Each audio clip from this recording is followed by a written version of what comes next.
Sud Radio, les vraies voix qui font rouler la France. Philippe Rossi. Et bienvenue, 19h20 sur Sud Radio avec Mobility TV, les vraies voix qui font rouler la France jusqu'à 20h. Eh bien, nous allons débattre avec vous autour de la voiture et de la mobilité avec nos invités, nos experts, nos vraies voix que je vous présente tout de suite. Julien Chamussi, PDG de Fluctuo. On va revenir dans quelques instants sur ce que fait Fluctuo. Bonsoir. Bonsoir. Bonsoir à vous, monsieur Chamussi. François Linger est avec nous, directeur général de Troupi. Bonsoir. Bonsoir. Et Jean-Claude Puerto, fondateur du CAR. Bonsoir à vous. Bonsoir. Bonsoir messieurs, jusqu'à 20h donc, je vous l'ai dit, nous allons parler de mobilité, mais de cette autre manière ce soir de se déplacer, la mobilité partagée. Bah oui, parce qu'on peut se passer de véhicule, eh oui, ou alors ne l'utiliser que ponctuellement. Ces dernières années, vous voyez passer beaucoup autour de vous des vélos, des scooters, des trottinettes, des voitures d'autopartage. Alors c'est vrai, vous avez raison, surtout dans les grandes villes, les grandes agglomérations. Je m'adresse à vous, Julien Chamussi, PDG de Fluctuo. Tout d'abord, tiens, pour expliquer à ceux qui nous écoutent l'objectif de Fluctuo. Qu'est-ce que Fluctuo ? Fluctuo, c'est une start-up française qui a été créée il y a presque 3 ans. Et notre métier, c'est de collecter, analyser et donner sur la mobilité partagée. Alors, pas seulement sur le marché français, on analyse le marché de la mobilité partagée dans une centaine de villes européennes aujourd'hui, que ce soit les vélos partagés, les trottinettes partagées, les scooters partagés et les voitures partagées. Et les vélos cargo partagés aussi. Et les vélos cargo. Alors, c'est qui vos clients, Julien Chamussi ? Nos clients, c'est d'abord les opérateurs eux-mêmes. Ça leur permet de se repérer sur le marché, de comparer leur performance avec celle du marché, de voir où est-ce qu'ils pourraient lancer leur prochain service. On a aussi beaucoup de sociétés de transport historiques, la SNCF, la Deutsche Bahn, la RATP, qui sont très preneurs d'infos parce que c'est des marchés qu'ils connaissent mal, qu'ils ne maîtrisent pas forcément très bien, mais ils voient bien qu'il y a quelque chose à faire. Des synergies entre le transport public et ensuite les derniers mètres, les derniers 500 mètres qui peuvent être effectués avec un vélo, une trottinette ou un scooter. Vous, concrètement, c'est ce que vous dites. C'est quel profil qui se déplace avec quoi, combien de temps ? C'est assez précis. On analyse les trajets, les origines-destinations, les horaires, les zones, le type de clientèle, exactement. Ouais. Alors, selon votre baromètre, le baromètre 2021 de Fluctuo, alors on va rester sur Paris pour le moment. Leader dans le secteur de la mobilité partagée, 50 000 véhicules, scooters, trottinettes, on en voit beaucoup pour ceux qui habitent Paris. Vélo, voiture, les offres de scooters et trottinettes ont progressé entre septembre et décembre 2021. C'est propre à Paris, vraiment, capitale de la France, ça, ou on peut retrouver cette tendance dans les autres grandes villes de France ? Alors, Paris est clairement un leader, c'est un laboratoire de la mobilité qui est intéressant pour beaucoup de raisons. La densité urbaine, le nombre de personnes qui viennent travailler à l'intérieur de Paris intramuros.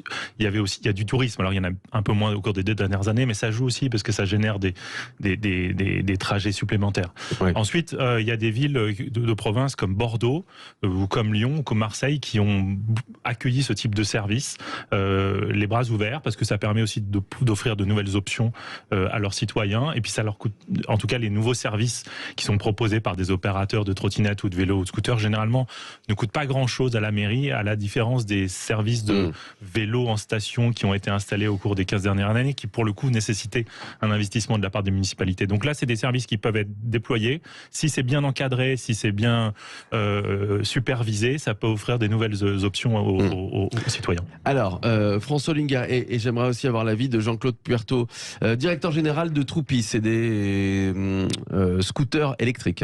Troupi, enfin c'est passé à l'électrique maintenant, où il y a encore des thermiques. Ça va commencer par des thermiques en 2018. Maintenant, c'est l'électrique. Jean-Claude Puerto, fondateur de UCAR. Donc ça, c'est des locations. On va revenir évidemment sur Troupi et UCAR dans quelques instants avec beaucoup plus de précision. UCAR, donc on peut louer des voitures UCAR.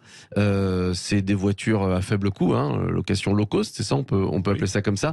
Comment vous expliquez cette tendance ces dernières années, mais j'ai l'impression ces 2 dernières années surtout, de la mobilité auto-partagée? Tiens, Jean-Claude Puerto, est-ce que c'est une question de pouvoir d'achat, par exemple? On voit en ce moment que le carburant flambe, le prix au carburant, prix à la pompe. Nécessité fait loi. Depuis que je fais ce métier, vraiment, c'est la constante. L'évolution de la psychologie des gens, c'est une chose, mais c'est pas ce qui fait véritablement bouger. Ce qui fait vraiment bouger, c'est le portefeuille, c'est le pouvoir d'achat. Et là, on est confronté à un vrai problème de pouvoir d'achat. Donc, acheter une voiture, entretenir une voiture, ça coûte cher, ça coûte de plus en plus cher, et ça incite à la partager. Ouais. Pareil, François, même constat, j'imagine. Tout à fait. On a réalisé une étude en décembre auprès de 500 de nos utilisateurs. 88% de nos utilisateurs ont déclaré que le levier principal, c'était le prix. Tout simplement. Ouais. Et après, il y a le confort, il y a la sécurité, la sobriété environnementale qui reste quand même aussi un point d'attraction très fort sur les mobilités partagées. Mais le prix, et notamment en période de crise comme on la vit maintenant, reste un facteur essentiel. Ouais. Jean-Claude Puerto. Alors nous qui organisons le partage, on a des utilisateurs qui, eux, veulent payer le moins cher possible, mais aussi des propriétaires qui mettent en partage. Alors eux ont deux motivations, c'est évidemment d'un côté le revenu que ça leur rapporte, et aussi l'utilité, le fait d'être utile à la collectivité. Ah oui, c'est très notable. Ah oui. Je pensais que ça allait être plus le côté argent, mais non, en fait. Il n'y a pas que ça. Il y a pas que ça. C'est les deux. Vraiment, c'est tout à fait notable. Ouais. Juste avant on va faire une courte pause, évidemment. Tiens, les trois, Julien Chamussi, François Hollinger, Jean-Claude Puerto, on y reviendra évidemment sur la tendance dans quelques minutes. C'est vraiment l'avenir, l'autopartage, selon vous, Julien Chamussi? Ah, je crois. Ouais, de plus en plus. Ouais. Ouais. C'était pas juste un effet, c'était pas juste une tendance. Juste un effet. Je pense que on a des enfants aujourd'hui qui voient que leurs parents ne possèdent plus de voiture. Ils ont pris l'habitude de voir leurs parents louer une voiture pour le week-end ou pour. Et donc je pense que là, ça s'inscrit c'est une tendance de fond. François Hollinger. Absolument. Nous, on croit chez Troupi très fort en le passage de ce qu'on a appelé les motoristes aux mobilistes. C'est-à-dire qu'on a grandi dans une génération où il fallait absolument posséder. Demain, la mobilité partagée fera partie de l'équilibre de vie. Jean-Claude Puerto, est-ce que les constructeurs automobiles ont du souci à se faire pour les 15 prochaines années, selon vous? Ah non, pas du tout, parce que... si on achète de moins en moins de véhicules, qu'on passe de plus en plus par... Non, en fait, c'est le contraire. Ah, d'accord. En fait, c'est le contraire. C'est le partage et les revenus qu'il apporte qui va nous permettre de renouveler plus rapidement le parc. La vraie catastrophe, c'est qu'une voiture qui rentre sur la route aujourd'hui, elle va en sortir dans 20 ans. Donc elle est extrêmement polluante. Il y en a partout, elle roule pas beaucoup, hein. Elle est utilisée 5% du temps. Et tout l'enjeu, c'est grâce aux revenus du partage, d'avoir moins de voitures, d'avoir des voitures beaucoup plus récentes. Donc c'est un bonheur pour les constructeurs. On va y revenir dans quelques instants. Les vraies voix qui font rouler la France sur Sud Radio. C'est jusqu'à 20h. Vous restez avec nous. On parle donc de mobilité partagée ce soir. Vélo, scooter, trottinette, voiture. Une autre manière pour les Français de se déplacer. On retrouve dans quelques instants maintenant Julien Chamussi, François Hollinger et Jean-Claude Puerto. À tout de suite sur Sud Radio. À tout de suite. Sud Radio, les vraies voix qui font rouler la France. Philippe Rossi. L'automobile et la mobilité, on en parle jusqu'à 20h. Les vraies voix qui font rouler la France avec Mobility TV. Ce soir, c'est avec Julien Chamussi, PDG de Fluctuo, François Hollinger, directeur général de Troupi, et Jean-Claude Puerto, fondateur du CAR. On s'intéresse ce soir à la mobilité partagée. Et je vous le disais, il y a d'autres options pour se déplacer que de posséder un véhicule. On peut ponctuellement louer des trottinettes, scooters, vélos, voitures. Tiens, je vais me tourner vers vous, Monsieur Puerto, donc fondateur du CAR, voitures low cost. Vous avez des agences un petit peu partout en France. Quel est le profil, Jean-Claude Puerto, de ceux qui louent une voiture UCAR? C'est vraiment... Bien dans le micro. C'est vraiment tout le monde. C'est vraiment tout le monde. Vraiment tout le monde. Là, vraiment, il n'y a pas de distinction. Ce sont des gens qui veulent payer moins cher que les autres.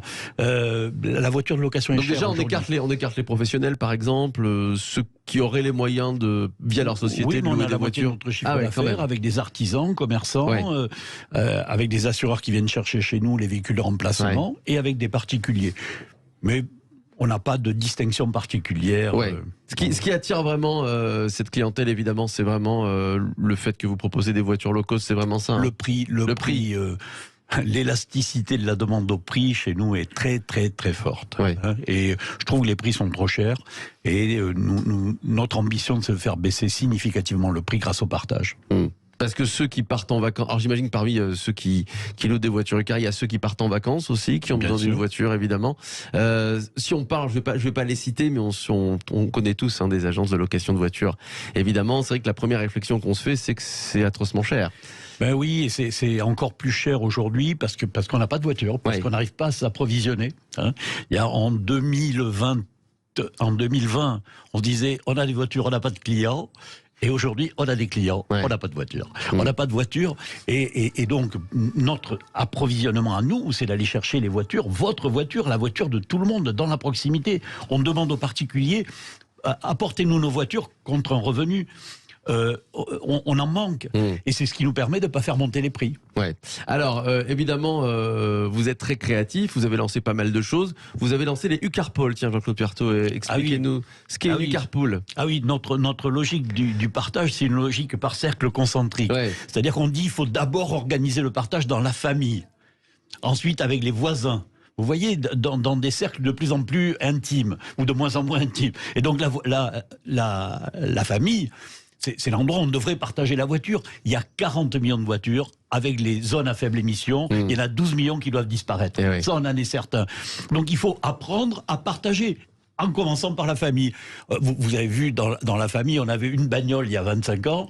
Aujourd'hui, on en a 3 ou 4. Ouais, c'est vrai. Ça, de plus en plus. Il faut arrêter le délire. Ouais. Et pour arrêter le délire, il faut se mettre à réapprendre à partager dans la famille avec ses mômes. Donc c'est une plateforme, en fait. C'est une plateforme. On essaie de comprendre pourquoi on ne partageait pas dans la famille. Et c'est hyper logique. La raison pour laquelle on ne partage pas, c'est que le papa ou la maman qui veulent prêter la voiture à leur fils ou à leur fille, ils veulent pas retrouver une voiture bignée.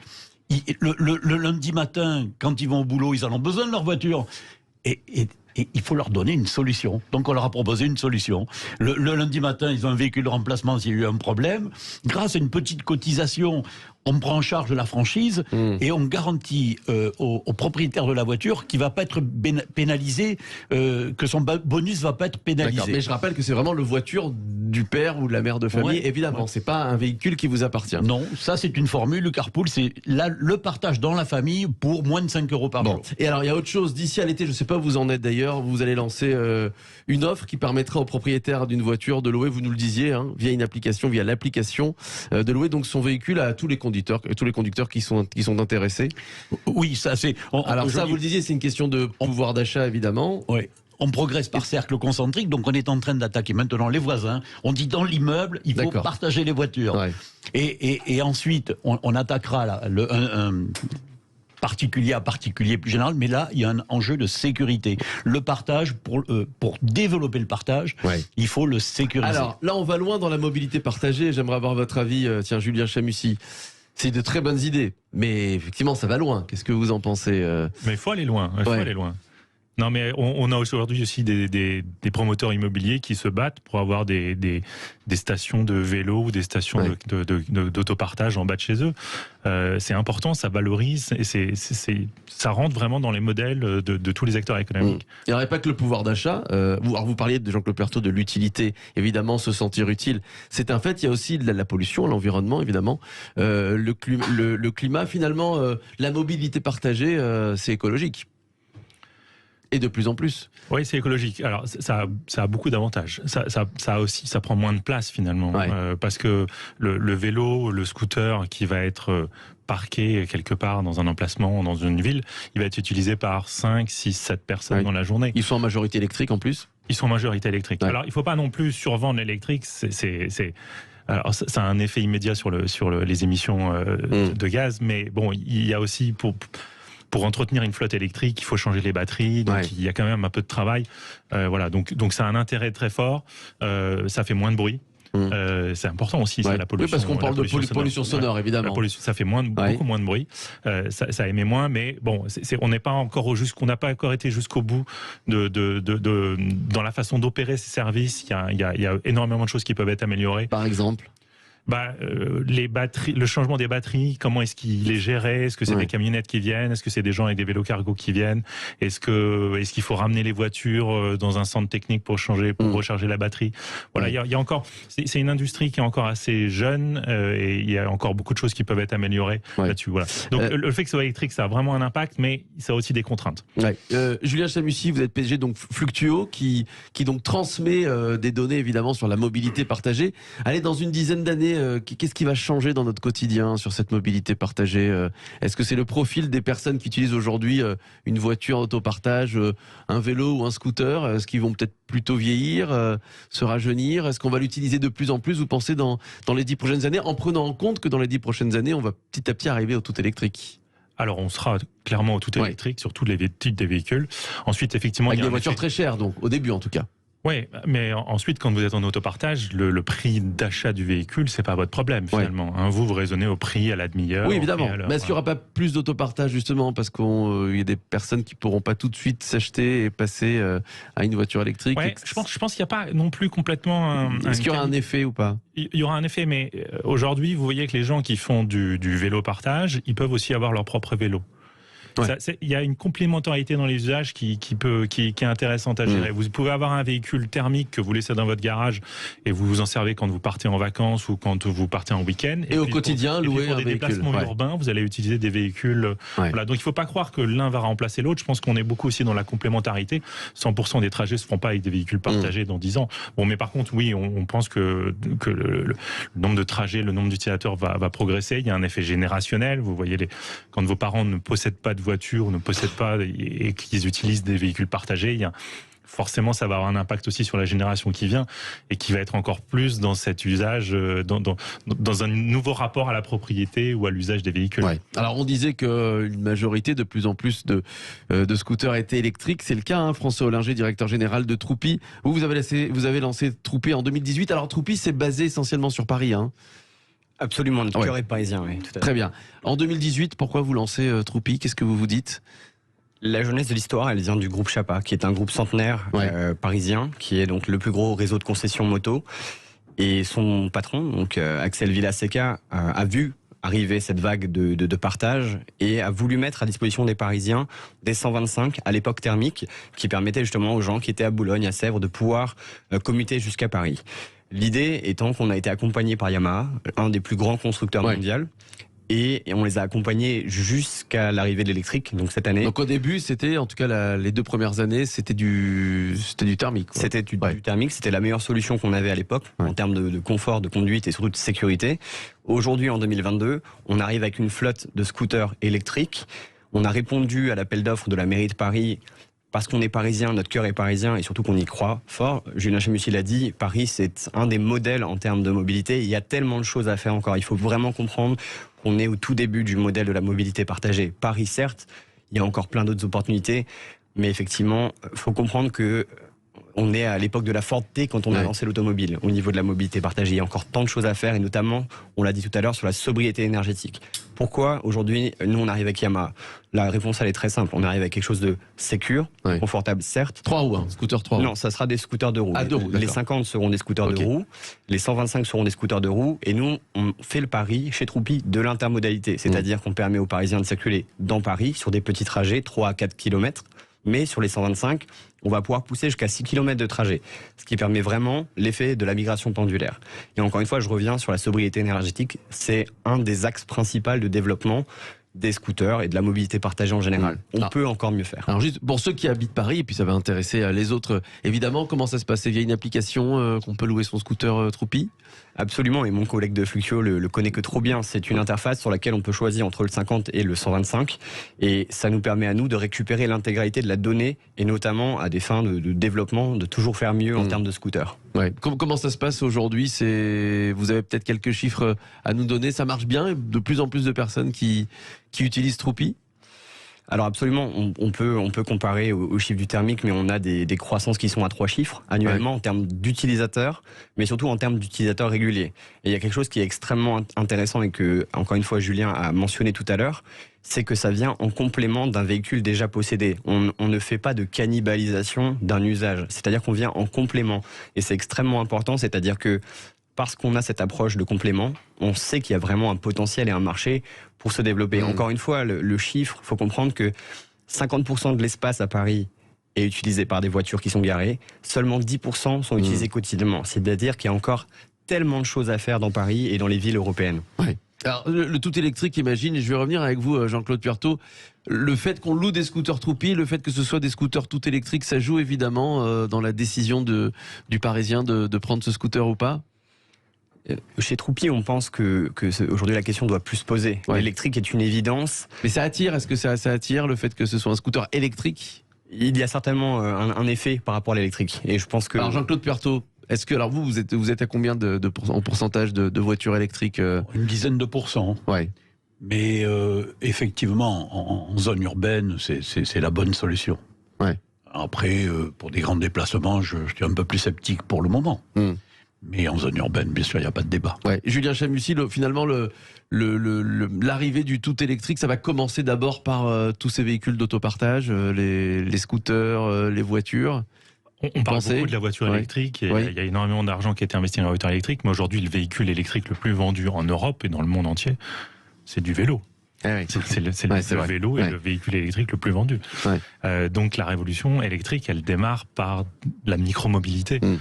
Et voilà. Et je pense qu'on mentionnait l'intérêt de l'électrique en mode urbain, en milieu urbain. Il y a aussi, je trouve, un confort d'utilisation qui est pas le même. Je trouve que le silence. C'est plus calme, c'est plus, j'allais dire smooth en anglais, mais c'est plus calme. Les accélérations, je trouve que, et d'ailleurs, ça pourrait permettre peut-être de féminiser aussi les utilisateurs, parce que sur les scooters et les scooters en mobilité partagée, les utilisateurs sont très masculins encore. Ça tient peut-être au poids ou à l'image du véhicule, mais je pense qu'on devrait pouvoir aussi féminiser la base d'usagers de ces services. On parlait de pollution, juste pour finir une petite minute, le fait qu'il y ait de plus en plus de villes, ces fameuses zones à faible émission, ça aussi, ça motive les Français à passer par la mobilité partagée, puisqu'évidemment leur voiture, vous avez dit qu'on peut louer des voitures et avoir sa voiture au parking, beaucoup ont des voitures et ils ne peuvent pas passer dans certains secteurs. Tiens, on peut louer des U-Cars, Jean-Claude Puertot, parce qu'on se dit, tiens, aujourd'hui, je vais passer par des zones à faible émission. Vous vous rendez compte que la zone à faible émission, c'est 12 millions de voitures. 12 millions de voitures qui vont devoir disparaître. Donc, il faut trouver des solutions. On a fait des calculs sur ce que ça allait coûter.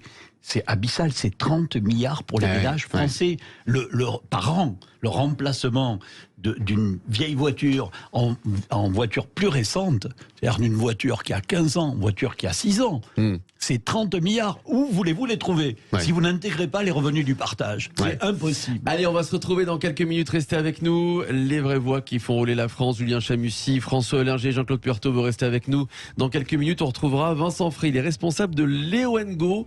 C'est un nouveau service d'autopartage. Alors eux, ils sont à Lyon et à Villeurbanne. 300 véhicules Léo & Go qui circulent dans les rues de Lyon. Vincent Frey nous explique tout dans un instant. Il nous rejoint dans quelques minutes. À tout de suite. Sud Radio, les vraies voix qui font rouler la France. Philippe Rossi. Les vraies voix qui font rouler la France avec Mobility TV. Julien Chamussy est avec nous, PDG de Fluctuo. François Hollinger, directeur général de Troupi. Et Jean-Claude Puertot, fondateur du CAR. Je vous propose tout de suite d'accueillir Vincent Frey, responsable de Léo & Go. Bonsoir Vincent Frey. Bonsoir Philippe, bonsoir à tous.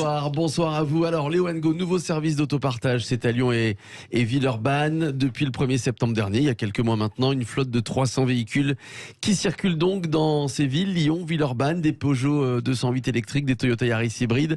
Concrètement, Vincent Frey, on a besoin d'une voiture Léo & Go donc à Lyon et Villeurbanne.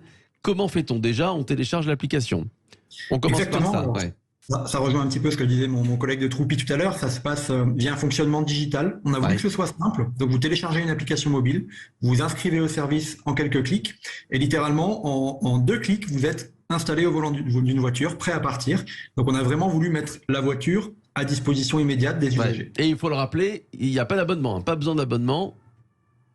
Exactement. Alors on a la voiture. Notre vrai enjeu, c'est d'assurer que les utilisateurs vont adopter la mobilité partagée. L'autopartage, ça nécessite un changement des comportements. Donc on a vraiment voulu lever toutes les barrières d'entrée à l'utilisation de l'autopartage. Donc il n'y a pas de frais d'inscription, pas d'abonnement, pas d'engagement. Vous payez à l'usage, et c'est un petit peu la vision qu'on a de la voiture, et qu'on a de plus en plus dans les villes, c'est que la voiture devient un bien d'usage plutôt qu'une propriété. Alors télécharger l'application et prendre sa voiture, c'est relativement facile. Où trouver sa voiture? Il y a des bornes, comment ça se passe? Alors nous, on est sur un modèle qui est le free floating, donc ça veut dire que nos véhicules sont stationnés partout, sur toutes les places de stationnement autorisées, gratuites ou payantes. Donc ça donne une grande liberté aussi aux utilisateurs, ça leur permet de se déplacer d'un point A à un point B très facilement, et ça se prête tout à fait à des trajets de l'ordre de quelques minutes jusqu'à plusieurs heures ou plusieurs jours. Ouais, évidemment, 7 jours sur 7, j'imagine. 7 jours sur 7, 24 heures sur 24. Ouais. Et on a beaucoup de trajets, effectivement. Alors, on vient en complémentarité des autres modes de transport, notamment les transports en commun. Et donc, on a une activité intense, notamment la nuit, ou pour des départs tôt le matin pour se rendre au travail, ou encore aller à l'aéroport. Ouais. Vincent Frey, vous êtes labellisé par la métropole. Alors, expliquez-nous, c'est pas un partenariat, c'est juste de l'image, c'est ça? En quoi la métropole vous aide? Alors déjà, cette labellisation, c'est plutôt un gage de qualité, c'est-à-dire que la métropole a reconnu que Léo Go était un opérateur qui avait des valeurs environnementales et sociales au niveau de ses exigences. Et derrière, la métropole va nous accompagner dans notre déploiement dans les villes sur le territoire, aussi sur l'aménagement du territoire. On a aujourd'hui un sujet qui est le stationnement en centre-ville. On vient avec des voitures en autopartage pour remplacer finalement des véhicules personnels et individuels, et se pose la question du stationnement de ces véhicules et de savoir comment on favorise le stationnement d'utilisateurs d'autopartage pour que l'expérience utilisateur soit fluide et simple et que vous puissiez vous garer en fin de trajet. D'accord. Et donc j'imagine qu'avec la métropole, vous travaillez à vous déployer dans plusieurs autres villes d'ici quelques années. C'est le but? Exactement. Alors la vision qu'on a de l'autopartage, c'est encore une fois, c'est en complémentarité d'autres modes, trottinettes, scooters électriques, vélos, transports en commun. Donc on va répondre à des besoins de mobilité très précis et qui vont être plutôt notamment à l'échelle de la métropole. Et donc on a un vrai enjeu pour que l'autopartage soit un succès, à ce que vous puissiez réaliser des trajets pendulaires entre les villes de la métropole. Et donc c'est un temps de déploiement. On travaille avec les villes également en collaboration pour s'assurer que notre service soit un vrai service de mobilité à l'échelle de la métropole de Lyon. Julien Chamussy, PDG de Fluctuo, c'est le rôle aussi des maires, des villes, des métropoles de proposer aux habitants un service d'autopartage, parce que de plus en plus de villes le proposent, mais pas toutes. C'est leur rôle. Leur rôle, c'est surtout de faciliter l'implantation et les opérations pour permettre à des opérateurs comme Léo Go effectivement d'exploiter des services à Lyon et à Villeurbanne. Ce qui est important, c'est de donner un cadre, de réguler, de dire combien d'opérateurs peuvent intervenir, pour combien de véhicules, de bien calibrer le nombre de véhicules par rapport aux besoins par la population, de pouvoir le faire évoluer. Et puis il y a aussi la notion de foncier, c'est-à-dire que pour pouvoir opérer le service dans les bonnes conditions, il faut des places de stationnement qui sont réservées à ces services, et puis il faut des espaces qui vont être utilisés pour réparer les voitures, changer les batteries, voilà. Donc la notion de foncier, la notion d'espace urbain est très importante, et là-dessus les mairies et les métropoles peuvent apporter beaucoup. C'est vrai, quand on parle de voitures autopartage, Vincent Frey, alors à Paris, les Parisiens se souviennent d'Autolib, évidemment, qui n'a pas marché. Il y a d'autres aussi opérateurs qui n'ont pas tellement marché. Ça a été un fiasco. Par exemple, à Lyon, il y a Bluely ou encore Car2Go en 2010, qui ont été lancés en 2010, qui se sont arrêtés. Est-ce que ça... Alors évidemment, on est en 2022, donc ça a beaucoup évolué. On ne peut pas comparer. Mais est-ce que ça vous inquiète, Vincent Frey ? Alors l'histoire de cet autopartage il y a une question de temporalité où aujourd'hui on pense que les esprits sont plus prêts à adopter la mobilité partagée. Il y a une question de réglementation aussi, où effectivement les zones à faible émission, les contraintes sur le stationnement de véhicules personnels, le prix des carburants font qu'on va peu à peu se détacher de la voiture personnelle. Et aujourd'hui on a un marché qui est déjà bien plus mature qu'il ne l'était en 2013-2014, quand les premières expériences d'autopartage à grande échelle se sont lancées. Donc c'est ce qui nous donne beaucoup d'espoir. Et vous avez mentionné au début qu'on opérait deux types de véhicules sur Lyon, des véhicules électriques et des véhicules hybrides. La raison, c'est pour répondre à des besoins bien différents. C'est-à-dire qu'on ne va pas être un autopartage simplement pour des déplacements urbains ou périurbains, c'est aussi pour la voiture de tous les jours, pour aller en vacances, pour partir en week-end, quand on en a besoin. Donc il n'y a pas de limitation de distance. Chez nous, vous pouvez par exemple louer une Léo Go pour 10 minutes, mais jusqu'à 30 jours. Et on voit qu'on a une vraie augmentation, un vrai intérêt sur ces trajets longs. Quel est le profil de ceux qui utilisent Léo Go, et vous, surtout, quelle clientèle visez-vous ? Alors, c'est une clientèle qui est très large. On a commencé uniquement avec une offre pour les particuliers. On a très vite constaté une demande de la part des entreprises. Aujourd'hui, la part des flottes d'entreprises dans les budgets mobilité chez les professionnels est de plus en plus importante. Et donc, on voit que l'autopartage rentre aussi peu à peu au sein des entreprises. Donc, je dirais qu'il y a les deux. Il y a les particuliers, les entreprises, et on a une clientèle, je dirais, d'usagers plutôt fidèles, qui reviennent régulièrement, qui adoptent assez rapidement le service et qui se séparent finalement de leur voiture. Donc on a soit des citadins qui n'ont pas de voiture et qui profitent du service à l'usage, soit des foyers qui ont une ou deux voitures et qui viennent à se séparer. Vous êtes les seuls pour l'instant à Lyon Il y a d'autres opérateurs deux autres opérateurs qui proposent des services un petit peu différents à chaque fois et qui vont toucher encore une fois des publics différents. Donc on est des services plutôt donc, complémentaires. Vous êtes complémentaires, voilà, il n'y a pas de concurrence. Tiens, je m'adresse à vous, François Olinger, directeur général de Troupi. Vous, c'est des scooters électriques, vous êtes sur Paris. Est-ce qu'il y a trop de concurrence, trop d'opérateurs sur une même ville parfois ? Alors, Est-ce qu'il faut pas, c'est pas à la ville par exemple de réguler, de proposer par exemple deux opérateurs complémentaires justement, mais ne pas dire oui à plusieurs opérateurs? Comment ça se passe pour vous quand vous lancez une start-up comme ça? Il faut savoir que déjà comment développons et comment mettons des scooters dans la rue ou des trottinettes, c'est fait en collaboration avec la ville, c'est fait de deux façons, soit par une convention d'expérimentation qui est signée avec la ville, soit par ce qu'on appelle les appels à manifestation d'intérêt. C'est ce qui s'est passé à Paris. Ouais. Et ces appels sont co-construits avec les différents opérateurs, comme nous et évidemment comme nos concurrents. C'est-à-dire que nous, on a voix au chapitre quand il s'agit de dire, tiens, à Paris, quel est le potentiel de scooters? Aujourd'hui, l'appel d'offres de la mairie de Paris, c'est 9000 scooters pour 3 opérateurs. Ce qui est, disons-le, un bon potentiel pour la ville de Paris. Ouais. Julien Chamussy, l'autopartage, comment vous voyez cette tendance? Vous êtes PDG de Fluctuo, que chaque jour vous transmettez des données. Je pense qu'on l'a tous dit. Ça s'installe dans le pays. Ça s'installe dans le pays. Durablement. Ce qui est important, c'est aussi pour que ça fonctionne, il faut que les gens qui ont l'habitude d'utiliser leur voiture tous les jours, finalement, commencent à se dire, bon, il y a certains cas où je pourrais marcher, dans certains cas, je pourrais peut-être faire du vélo, dans certains cas, je pourrais prendre les transports en commun. Et parfois, j'ai besoin d'une voiture. Indéniablement, j'ai besoin d'une voiture. Mais il faut vraiment aussi casser un peu l'habitude de prendre la voiture tous les jours pour tous les usages, pour aller au bureau, pour aller faire ses courses, pour aller faire ses loisirs.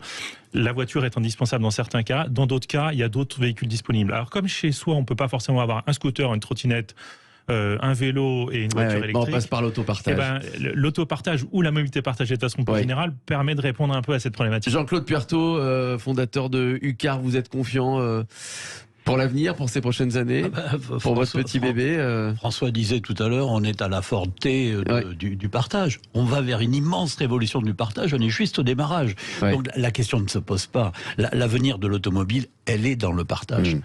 Merci à Vincent Frey, responsable de Léo & Go. Donc voilà, des voitures d'autopartage à Lyon et Villeurbanne. Merci à vous, Julien Chamussy, PDG de Fluctuo. Merci François Olinger, merci à vous. Directeur général de Troupi. Ce sont des scooters électriques sur Paris essentiellement. Jean-Claude Puerto, on en parlait, fondateur de UCAR.